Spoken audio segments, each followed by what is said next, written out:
आराम से समझते हैं हुकूमत आपको गिरफ्तार करने में कामयाब हो जाएगी, जो कोशिश कर रहा है।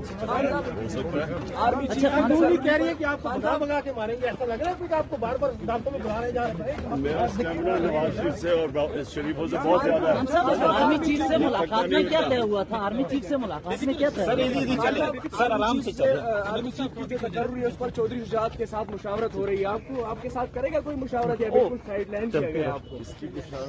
आर्मी चीफ चौधरी शुजात के साथ हो रही है। सर 16 का गिरफ्तार कर लिया पंजाब गवर्नमेंट।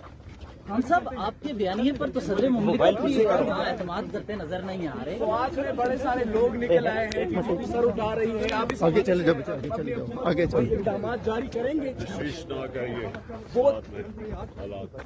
सर पंजाब में आपके हुक्म पर इस्तीफे दिए जा रहे हैं या खून काल जा रहे हैं? आपके हुक्म पर पंजाब में इस्तीफे दिए जा रहे हैं या खून काल जा रहे हैं?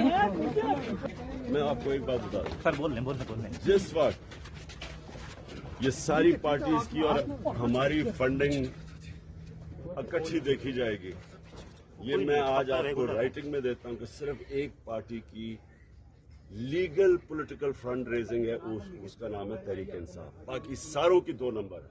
और अभी तक अफसोसनाक बात यह है कि जो चीफ इलेक्शन कमिश्नर है ये उनकी फंडिंग के सामने लेके आ रहा, जबकि हाई कोर्ट ने कहा हुआ कि सबकी इकट्ठी सुननी चाहिए।